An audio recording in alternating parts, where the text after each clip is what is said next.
Bueno, buenos días. Vamos a seguir con las clases de la diplomatura de neurofisiología. Yo soy Brenda Giagante. Creo que ya nos hemos conocido. Bueno, y vamos en esta oportunidad a charlar del electroencefalograma patológico en adultos, patrones específicos y no específicos.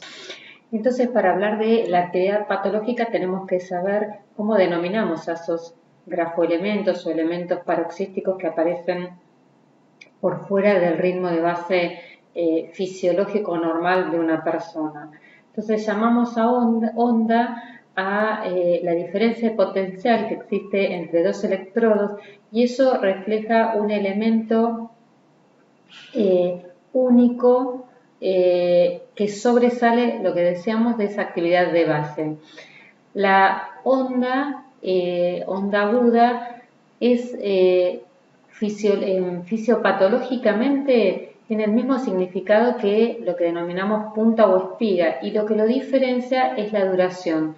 La onda aguda tiene una duración de entre 70 y 200 milisegundos, mientras que la punta es un paroxismo con las mismas características, pero de base más angosta y que dura de 20 a 70 milisegundos. La punta y la onda aguda usualmente tienen una configuración bisfásico con un componente inicial negativo hacia arriba y otro positivo hacia abajo. Entonces decíamos que la onda aguda tiene esto entre 70 y 200 milisegundos. Cuando sobrepasa los 200 milisegundos se lo conoce como onda lenta. Si esa actividad de onda va precedido de una espiga o una punta, es lo que se denomina complejo de punta onda o de espiga onda. La punta onda entonces es esa espiga de entre 20 y 70 milisegundos seguido de una onda más lenta. Y dependiendo la cantidad de complejos de espiga onda que entren en un segundo, va a ser como nosotros la denominemos. Si esta actividad de espiga o punta onda lenta tiene 2,5 ciclos por segundo o menos, se denominará punta onda lenta. Cuando tiene 3 ciclos por segundo o 3 Hz, se denomina punta onda, que es la clásica que conocemos de la epilepsia de ausencias de los niños. Y cuando esa actividad de espiga onda tiene más de 3 ciclos por segundo o 3 Hz, se lo denomina punta onda rápida. Cuando encontramos en esta actividad una sucesión de dos o más puntas o espigas, se llama polipunta o poliespiga. Si esto va seguido de una onda lenta, se la llama polipunta onda, que es entonces estas dos o más espigas o puntas seguidas inmediatamente de una onda lenta de la misma polaridad. Después existe un grafoelemento que no es algo tan habitual de ver y que en general se observan cuadros encefalopáticos graves, que es la onda trifásica y que tiene 3 componentes que van modificando su polaridad de acuerdo a la línea basal. La onda media es en general de mayor amplitud que las otras dos y se asemeja a una punta onda lenta. Cuando esta actividad de ondas trifásicas se observa en forma regular, repetitiva y casi periódica, con una frecuencia de 1 a 3 segundos, en general es una actividad patológica que se observa en lo que yo les mencionaba, encefalopatías metabólicas. Y después algunos autores denominan el complejo lento cuando existe una secuencia de dos o más punta onda lenta, como si fuera un tren de espiga onda lenta, en general de amplitud mayor. Y esto puede verse en forma periódica, como yo les comentaba, en las ondas trifásicas, en forma periódica en patologías como la encefalitis. ¿Qué características tienen que tener estos grafoelementos patológicos? En general son transitorios, tienen un inicio y una finalización repentina, sobresalen de ese ritmo de base y llegan rápidamente a su amplitud y rápidamente desaparecen. A diferencia, por ejemplo, de lo que es la actividad fisiológica, que en general tiene una morfología de tipo fusiforme. En este gráfico tenemos diferentes tipos de ejemplos de espiga honda o punta honda, polipunta onda lenta, ¿sí? Van a ver que, por ejemplo, esto es una espiga de gran amplitud seguido de una onda de muy baja amplitud. Acá tenemos una espiga seguida de una onda lenta de menor amplitud. Acá son poliespigas seguidas de una onda lenta. Este es otro ejemplo de espiga onda lenta, ¿sí? Digamos, tienen ciertas características que comparten de espiga y onda lenta, pero la morfología puede variar de paciente en paciente, ¿sí? Miren, acá también tenemos diferentes morfologías de espiga onda lenta, ¿sí? Una onda lenta un poco más aguda, de menor base y gran amplitud, mientras que, por ejemplo, esta es de menor amplitud que la espiga, ¿sí? Y de mayor base en la onda lenta. Acá tenemos, por ejemplo, un complejo lento, ¿sí? Acá lo que decía, poliespigas ondas lentas. Estos son trenes rápidos que pueden verse en la actividad de mioclono, ¿sí? Ritmos rápidos, actividad de reclutamiento, que es lo que nosotros muchas veces describimos en el inicio de una crisis, cuando un grupo de neuronas va difundiendo, va progresando en su actividad y va reclutando otras neuronas y adquieren una morfología de actividad rápida y puede progresar, por ejemplo, a un ritmo teta.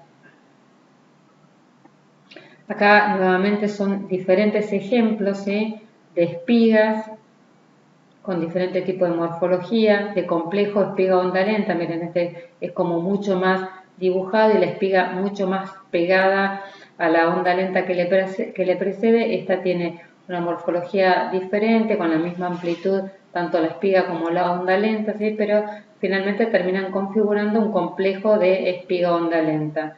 Acá tenemos poliespiga onda lenta, ¿sí? En algunos las espigas con la misma altura, en otras las poliespigas iniciales de menor amplitud, seguida de una de mayor amplitud y luego de la onda lenta, en este caso la onda lenta de menor amplitud que la espiga, en este caso la onda lenta de mayor amplitud que las poliespigas.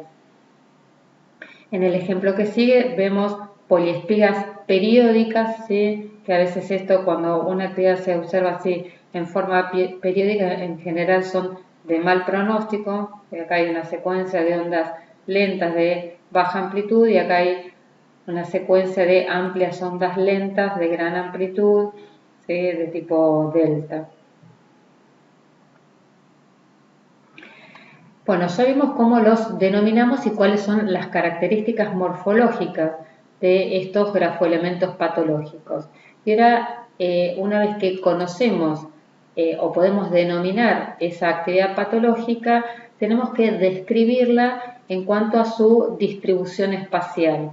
Entonces, podemos denominar a una actividad que observamos en forma patológica que está focalizada, y esto quiere decir que involucra una parte muy precisa y limitada de lo que nosotros estamos registrando en el cuero cabelludo. Por ejemplo, podemos escribir: se observan espigas localizadas o focalizadas a nivel temporal izquierdo, ¿sí? Y entre paréntesis podemos poner T3, por ejemplo. Cuando está localizada, son disquisiciones muy pertenecientes a cada uno de cómo describe el electroencefalograma, ¿sí? Entonces, alguien puede decir que focalizada es como mucho más restringido que localizada, que involucra algunos electrodos contiguos, por ejemplo, frontotemporal. Entonces, uno podría escribir: se observa una actividad de ondas agudas localizada en áreas frontotemporales izquierdas, ¿sí? Entre paréntesis uno puede poner, por ejemplo, F3T3.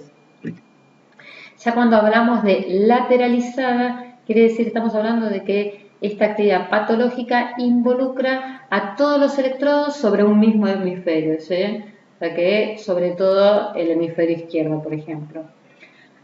En cambio, cuando llamamos difusa, es una actividad que se proyecta sobre ambos hemisferios, sea sincrónica o no, ¿sí? A veces uno puede ver una actividad de ondas lentas difusas que inician, por ejemplo, en el hemisferio derecho y después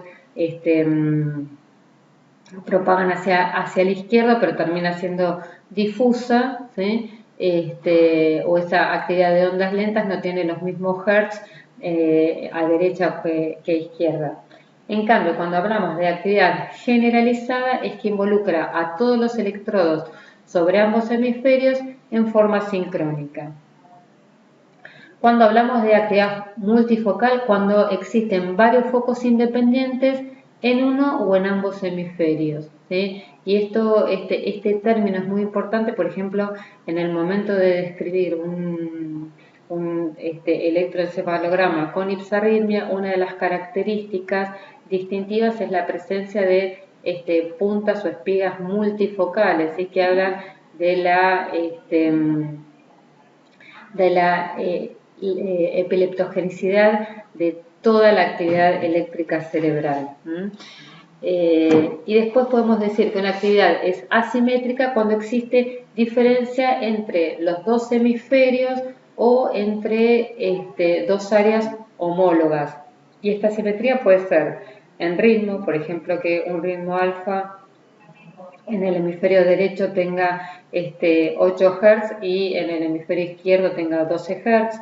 Puede ser en la amplitud, ¿sí? Una actividad alfa que se observa en forma asimétrica en cuanto a la amplitud, o en la actividad de los grafoelementos. Por ejemplo, uno puede decir que se observa una actividad de espiga onda en áreas frontales asimétricas por mayor amplitud a nivel de el hemisferio derecho o en áreas derechas.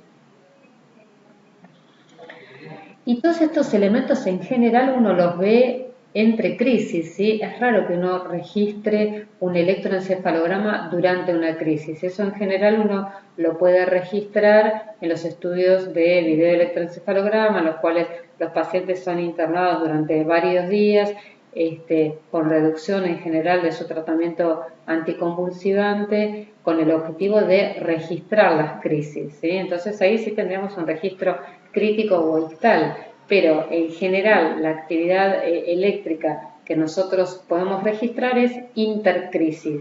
Y esto resulta muy importante para el diagnóstico porque nos permite diferenciar muchas veces de las crisis que son generalizadas con respecto a las focales. Muchas veces puede haber una similitud en la presentación de crisis focales y generalizadas, por ejemplo, entre una ausencia, que es un síndrome generalizado, y una crisis frontal, ¿sí? Una pseudoausencia frontal. Entonces, la actividad eléctrica muchas veces nos permite distinguir de qué se trata, si de una epilepsia generalizada o de una epilepsia focal. En general, la actividad paroxística en las epilepsias generalizadas se observa en forma de punta onda generalizada, en forma sincrónica y simétrica, o polipunta onda en forma breve o de descargas mucho más prolongadas, ¿sí? Pero la actividad en las epilepsias generalizadas tiene que ver con esto, con poliespiga onda, o muchas veces actividad rápida de tipo generalizada. Mientras que en las epilepsias focales uno puede hablar de punta onda aguda, punta onda o espiga onda, punta onda lenta, ¿sí? Y uno va a describir en qué manera se están presentando, ¿sí? Si son de presentación sincrónica o asincrónica, en la localización, ¿sí? Con respecto a si se presentan en un lado o en otro. A veces uno puede ver ondas agudas, frontales o frontotemporales bilaterales, ¿sí? A veces son unilaterales derechas o izquierdas. Entonces uno tiene que tratar de rescatar la mayor cantidad de características posibles para poder describir esa actividad patológica y que la persona que lea el informe comprenda de lo que estamos hablando, ¿sí? Entonces uno describe qué tipo de elemento es, onda aguda, punta o espiga onda, la localización, sobre qué áreas está, localizada a nivel o focalizada a nivel temporal, localizada a nivel frontotemporal, hemisférica derecha, generalizada. La amplitud se puede escribir de mediana, alta o baja amplitud. Y si hubiera asincronías o asimetrías interhemisféricas, uno también lo puede escribir. Y existen algunos mecanismos de activación, como por ejemplo la hiperventilación, que pueden promover la presencia de actividad patológica. Por ejemplo, la hiperventilación en general es un factor desencadenante de actividad de espiga honda durante en pacientes en niños con epilepsias generalizadas de ausencia, ¿sí? Esto es tan característico si uno tiene sospecha de una epilepsia con ausencias o petit mal en un niño y la hiperventilación no desencadena ningún tipo de actividad patológica, bueno, uno se tiene que replantear el diagnóstico. También la estimulación intermitente con luz o la fotoestimulación es una activación muy importante a tener en cuenta en epilepsias generalizadas de tipo fotosensibles, como puede ser la epilepsia mioclónica juvenil. Sí, hay veces que también hay epilepsias focales en las cuales la activación con luz puede favorecer a la presencia de descargas paroxísticas. ¿Sí? En general, la fotoestimulación genera lo que se llama la respuesta fotoparoxística, caracterizada por descargas generalizadas de punta onda o polipunta onda, que en general pueden persistir algunos segundos más después de finalizada la estimulación fotolumínica.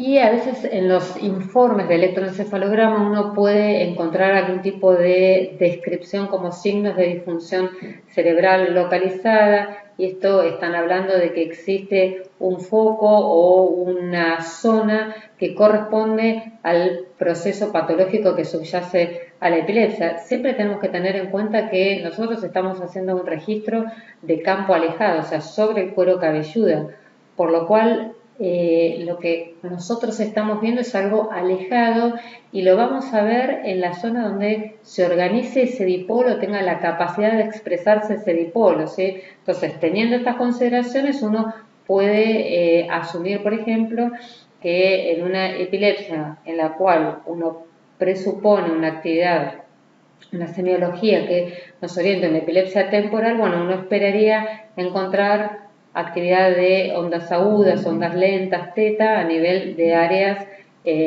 temporales o frontotemporales, ¿sí? Pero siempre tenemos que tener en mente que nosotros estamos haciendo un registro de campo alejado.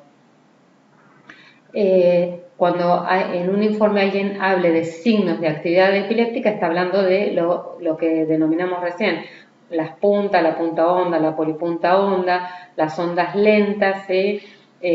O pueden describirla como ondas de frente pronunciado, que quiere decir ondas agudas de gran amplitud. ¿Sí? A veces uno se puede encontrar con este tipo de informe y tenemos que tratar de interpretar qué es lo que nos están diciendo.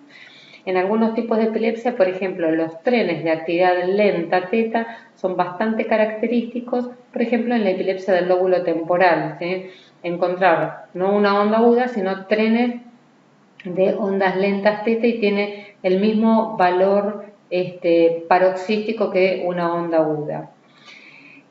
Y que tengamos un trazo de electroencefalograma normal, eso no nos va a descartar el diagnóstico de epilepsia, ¿sí? Ustedes tienen que tener en cuenta que siempre el diagnóstico de epilepsia es eminentemente clínico. Después nosotros utilizamos diferentes métodos complementarios que nos permiten complementar el diagnóstico, ¿sí? Pero el diagnóstico es eminentemente clínico y es por el relato histórico de las crisis, ya sea al paciente, y si el paciente nunca tiene ningún tipo de aviso y no sabe qué le pasa durante sus crisis, el relato histórico hecho por testigos de las crisis, ¿sí? En general los familiares del paciente.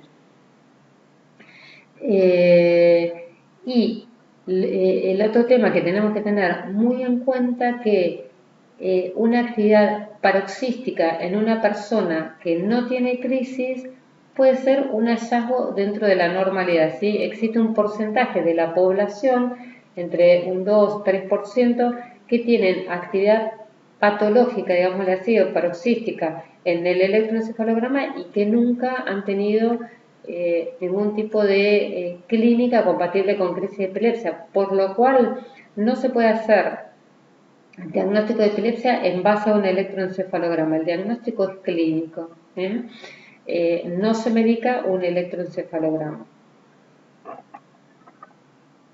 Bueno, y pasando entonces ahora a las epilepsias generalizadas, hoy un poco yo ya lo mencioné, que es la actividad patológica que nosotros esperamos encontrar en los diferentes tipos de epilepsia generalizada. Una actividad de punta onda o espiga onda en general de manera generalizada, de presentación generalizada y con algunas características distintivas entre los diferentes tipos de síndromes epilépticos generalizados. Así tenemos que en las ausencias infantiles o el petit mal infantil, la actividad patológica característica es la presencia de una punta onda o espiga onda a 3 Hz generalizada y que se activa con la hiperventilación. En las ausencias juveniles, no infantiles sino juveniles, esta actividad es más rápida, es una espiga onda o punta onda rápida entre 3,5 a 6 Hz, que también se observa en forma generalizada y se activa por la hiperventilación. La epilepsia mioclónica juvenil es una epilepsia generalizada de la adolescencia, caracterizada por mioclonías en general de presentación matinal y crisis tónico-clónica generalizada o durante el sueño en las primeras horas de la mañana. Y la actividad característica es la espiga onda 3,5 a 6 Hz o la poliespiga onda generalizada. Y la epilepsia tipo gran mal, que se caracteriza por crisis tónico-clónicas generalizadas, también se caracteriza por la presencia de puntas y polipunta onda, en general más rápidas que a 3 Hz, también de manera generalizada. Y otro tipo de crisis generalizadas o epilepsias generalizadas son las que se asocian a crisis tónicas, atónicas y tónico-clónicas también generalizadas, que en el electroencefalograma interictal podemos observar una actividad rápida entre 10 a 20 Hz en forma generalizada. Y estos son ejemplos de trazados intercríticos, ¿sí? Acá tenemos la presencia de una punta onda generalizada, ¿sí? Con mayor predominio en regiones anteriores, y esto es bastante característico de observar en todas las epilepsias generalizadas, que la actividad interictal e incluso ictal tiene mayor amplitud en las regiones frontales, y esto no quita que la actividad siga siendo generalizada, como vemos en este caso, ¿sí? Predominante en regiones anteriores, pero en forma generalizada. Nuevamente acá tenemos una actividad de espiga onda generalizada, y esto sí es una actividad ictal, o sea, durante una crisis de ausencia de un niño tenemos una actividad de espiga onda a 3 Hz generalizada, y lo que les comentaba hoy, fíjense que las regiones anteriores son las que mayor amplitud tienen. En las regiones temporales y posteriores se observa menor amplitud, pero sigue siendo una actividad de espiga onda generalizada. Muchas veces resulta difícil diferenciar algunas epilepsias focales de origen frontal que tienen lo que se llama una bisincronía bilateral. ¿Qué quiere decir esto? Que en realidad inician en el lóbulo frontal, pero rápidamente a través del cuerpo calloso difunden hacia el lóbulo frontal contralateral y en forma generalizada, y uno ve una actividad de espiga onda generalizada, pero el mecanismo que ocurre es lo que se llama la bisincronía bilateral, con una rápida difusión de la actividad eléctrica. Miren, acá tenemos una actividad de poliespiga onda lenta, fíjense, las poliespigas seguidas de onda lenta, ¿sí? Y espiga onda lenta. Entonces, poliespiga y espiga onda lenta, generalizada nuevamente, lo que conversábamos, con una mayor amplitud en las regiones anteriores. En esta diapositiva vemos nuevamente, no está tan clara, vemos nuevamente una descarga, ¿sí?, de espiga onda generalizada en un paciente con una epilepsia generalizada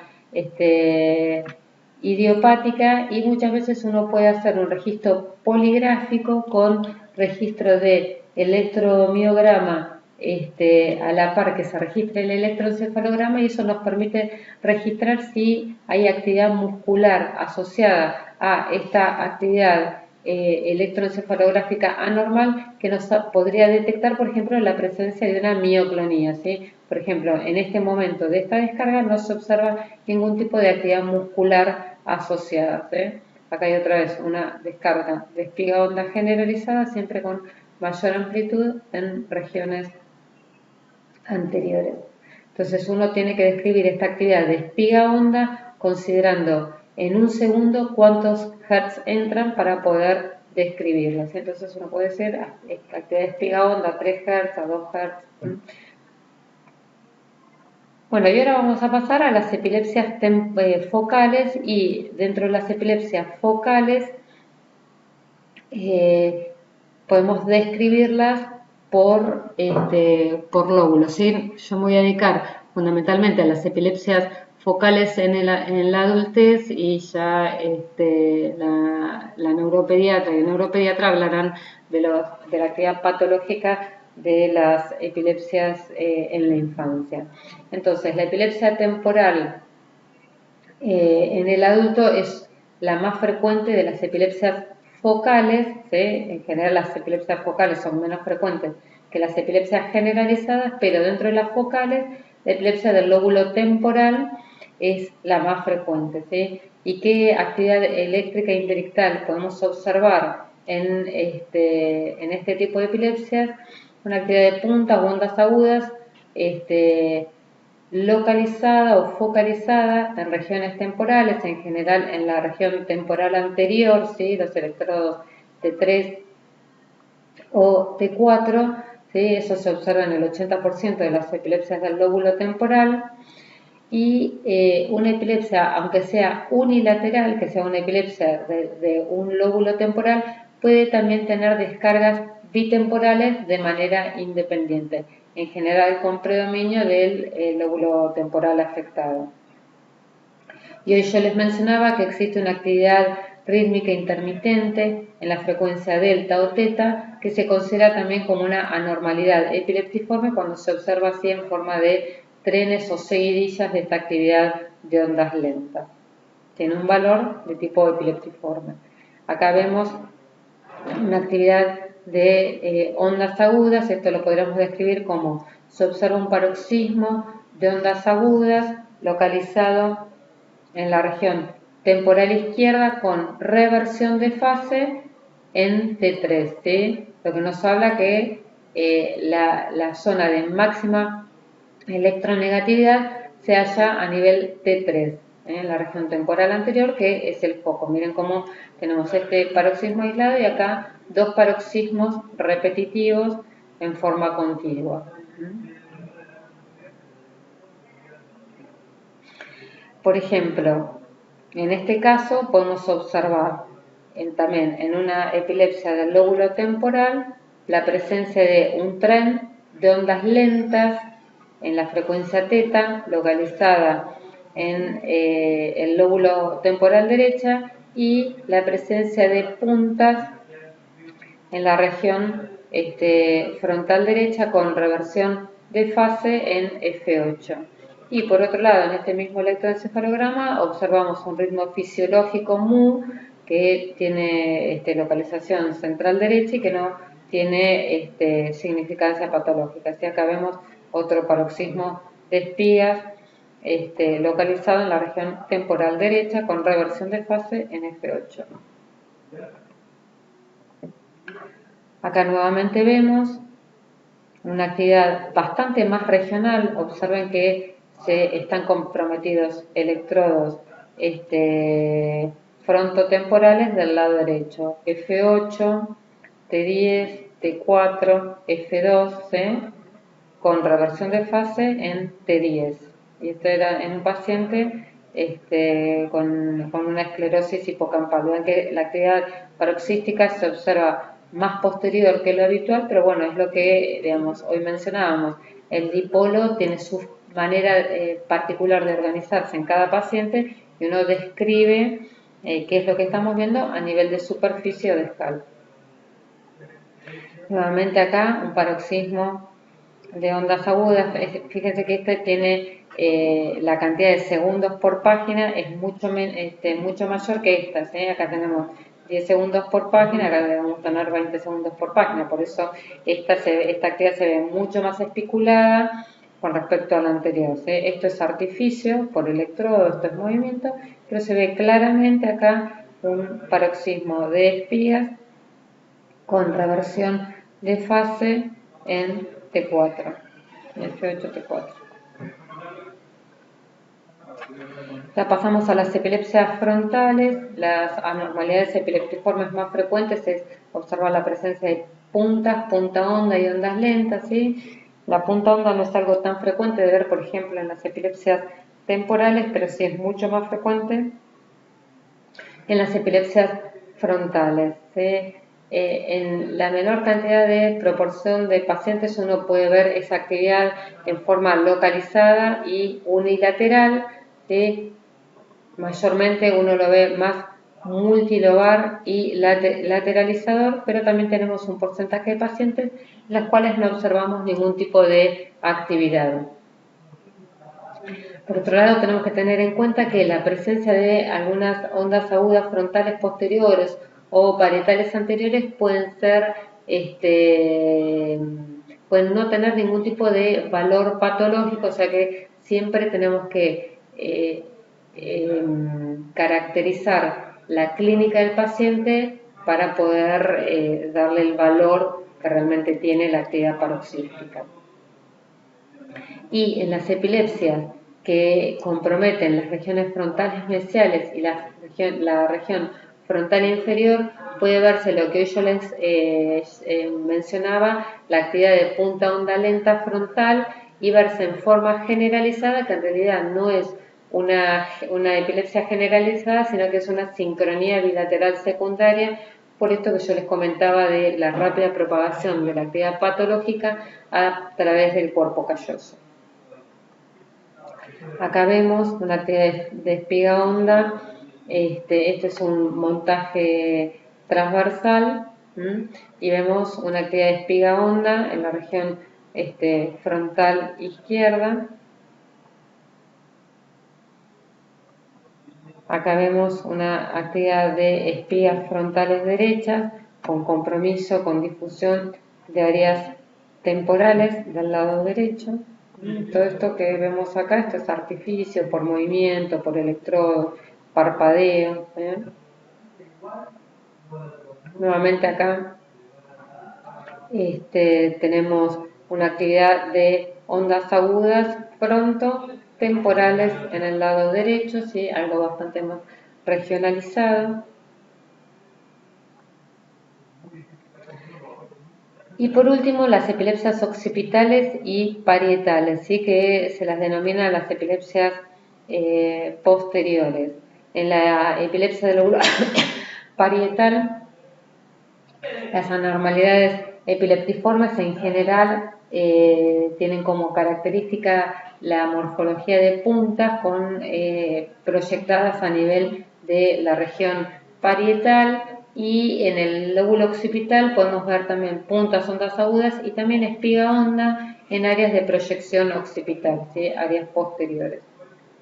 Acá, por ejemplo, tenemos una actividad de espiga onda muy clara en la región occipital derecha con difusión contralateral. Miren la diferencia de amplitud que vemos acá a nivel O2 con respecto a O1, ¿sí? Y con cierta propagación hacia áreas temporales derechas.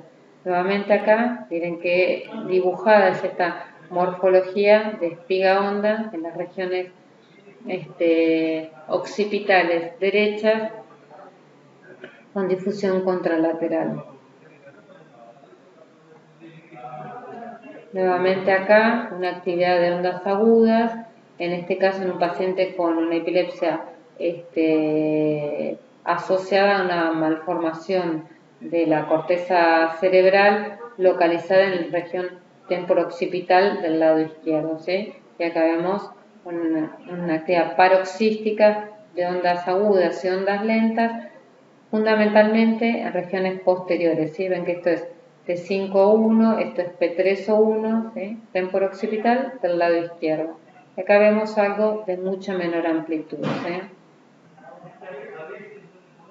Que no, en este caso uno le puede dar relevancia ya teniendo esta actividad paroxística muy clara, que no queda duda.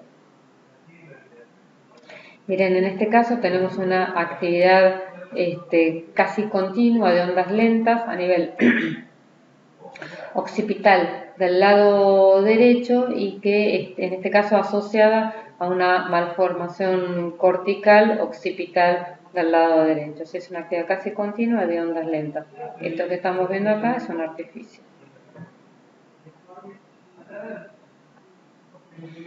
Y después, ya con mucha menor frecuencia de presentación, podemos tener lo que se llaman las descargas periódicas epileptiformes, que son los PET o PLETs, que son elementos agudos epileptiformes de gran amplitud que aparecen de modo periódico o casi periódico a lo largo de todo un registro, en general con una distribución bastante amplia, pero pueden ser unilaterales o generalizadas, pero lo habitual es que tengan una clara lateralización, por eso el nombre de PLETs, que es paroxismos lateralizados, ¿sí?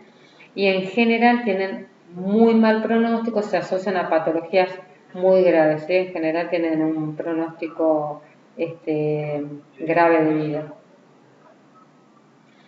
Acá tenemos un ejemplo de estas descargas periódicas epileptiformes, ¿sí? Bastante generalizadas a predominio de regiones posteriores. Con una amplitud, están, digamos, como más, con mayor campo eléctrico a izquierda, ¿sí? Vemos que a derecha también se observan, ¿sí? Pero mayor campo eléctrico a izquierda. Entonces, después de una primera crisis, el electroencefalograma puede ayudarnos en el diagnóstico de epilepsia. En general, uno como conducta ante una primera crisis convulsiva, uno nunca medica, ¿sí? A excepción de que en el electroencefalograma nos aparezcan clara actividad epileptiforme y que se asocia al tipo de crisis que tuvo el paciente, ¿sí? Por ejemplo, la presencia de punta onda rítmica 3 Hz en un niño que está hiperventilando nos hace diagnóstico de epilepsia ausencia, ¿sí? O la presencia de polipunta onda generalizada con la fotoestimulación en un paciente adolescente que tuvo una primer crisis convulsiva, bueno, uno puede presuponer que se trata de una epilepsia neoclónica juvenil. En un paciente con un compromiso cognitivo, crisis tónicas o atónicas, y la presencia de una punta onda difusa es bastante típico, y de ausencias es bastante típico del síndrome de Lennox-Gastaut. Por otro lado, la presencia de punta onda rolándica o temporal repetitiva y fundamentalmente observada durante el sueño es muy característico de epilepsias focales idiopáticas de tipo rolándica de la infancia. El encontrar, por ejemplo, una actividad de espiga onda frontal en un paciente que tuvo una convulsión generalizada nos puede hacer sospechar que se trata de una epilepsia frontal que tuvo una generalización secundaria. Y después uno también evalúa lo que hoy hablábamos con respecto a las simetrías y las sincronías de la actividad de base de un electroencefalograma, pueden contribuir en la sospecha diagnóstica de que el paciente pueda tener alguna lesión subyacente. Pero bueno, siempre en este caso las neuroimágenes son mandatorias. Entonces, a tener en cuenta, no podemos diagnosticar epilepsia en base a un electroencefalograma, si uno tiene que conocer la clínica del paciente, eso es, la clínica es mandatoria. Y resulta fundamental, en este caso, la manera en que está tomado e interpretado el electroencefalograma. Nosotros, los médicos que hacemos neurofisiología, dependemos totalmente de la actividad del técnico que realiza el estudio. Si el estudio no está bien realizado, nuestro informe no va a ser el adecuado. Entonces, primero y principal, el estudio tiene que estar bien realizado, el técnico reconocer todos los artefactos que van surgiendo en el momento de realización del estudio y tratar de corregir los contactos o electrodos que están tomando el registro, y el médico debe también reconocer los artificios, ¿sí? Artificio porque un electrodo está mal pegado, artificio por parpadeo, por transpiración. Y eso en tomarlo en contexto del cuadro clínico del paciente. Y por otro lado, existen situaciones que nos permiten mejorar o optimizar el rédito diagnóstico del estudio de electroencefalograma. Por ejemplo, si el paciente no sospecha una epilepsia mioclónica juvenil o tuvo crisis durante el sueño, es mucho mejor hacer un registro prolongado que tenga sueño para favorecer la presencia de actividad epileptiforme. Si uno supone que el paciente tiene una epilepsia de ausencias, es indispensable hacer hiperventilar al paciente. Entonces es mucho mejor conocer y saber qué métodos de activación son los más adecuados en los diferentes tipos de epilepsia. Muchas gracias.